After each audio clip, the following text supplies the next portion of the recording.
So you want to make your home look like something from the pages of a magazine, but you don't have the budget to spend a ton of cash? We can help you with that. Tam Stone is back with Tam Stone Interiors to break it down for us.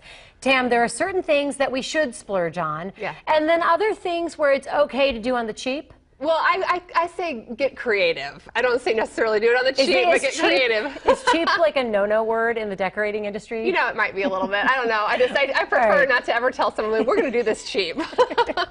So, creative. I like hearing that, but whatever floats your boat. All right. Hardware, lighting, and then accessories. Which ones of those do we splurge on, and which ones do we do? This is one that I think is counterintuitive.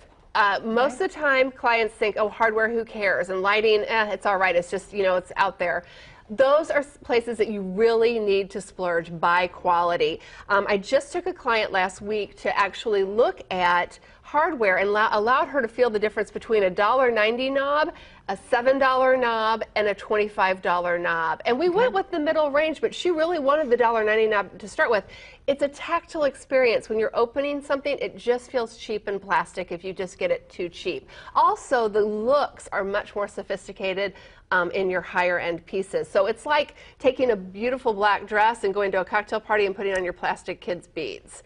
So really put on your diamond jewelry there. It makes that final splash and touch. Same thing with lighting. It is something that is a focal point in a room. When you have exquisite lighting, it is noticed probably more than anything else in the room. So go ahead and spend big on lighting and hardware. And accessories, those are things that you can get at thrift stores, family heirlooms, have art commissioned by a local art school, a student at art school. Be creative with accessories. And you can see here in this Toby Fairley room, look at the impact of that lighting. Just by having that large scale, beautiful lighting, that room comes to life. So what about seating?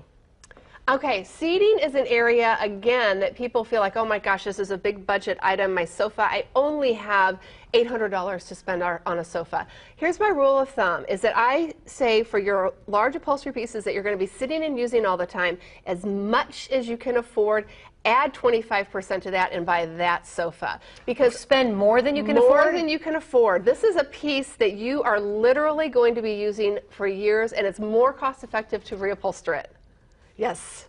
Question. What if you have a child in the house and a dog? Doesn't matter. Doesn't matter. Still spend big on the sofa? Still spend big on the sofa because when you were just talking about when your son grows, you can have that reupholstered. So yes, go ahead, put Scotch Guard on it, protect it, but it's going to hold up. If you have the dog and the kid and you have a cheap sofa, all of a sudden the leg's going to be broken off of it. And the cushions are going to be squished in and it's not going to stand up to it. Now, where you have fun is accent tables and stuff like that. So bedside tables, those kind of things that are in a room. We've got something from Denise McGay here.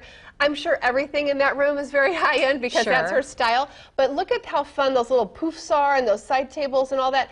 She could change that out for a traditional coffee table and change the complete look of that room in a flash. So go big on the big main sofa, but then you could go to World Market or a little store or whatever and get just a cute little end table that's got a little panache to it. Yeah, exactly. Get something fun with some character. Flooring and rugs. Yeah, okay. Final stop. Yeah, final stop. Again, for your flooring, spend as much as you can on your solid main flooring in your home. But keep it consistent with your home. If you have a mid-century home, make sure that you're putting in a flooring that's possibly an oak or a light-colored maple or something like that. If you have a very traditional home, stick with what works with your home and then layer with your rugs that can be more affordable. And I have some quick tricks for, you know, I go out and I see rugs that are thousands of dollars and my clients just go, oh my gosh, I can't afford that.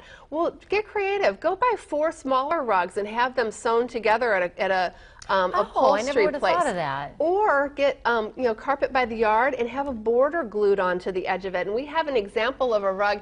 Again, this is from Candeck and Cole. I don't know that they necessarily did this, but they have a rug. You see that field is all in cream, but there's a blue border around it. That could be done by a local carpet store for really very little money. Oh, that's a great idea. Tam Stone with Tam Stone Interiors. Thanks.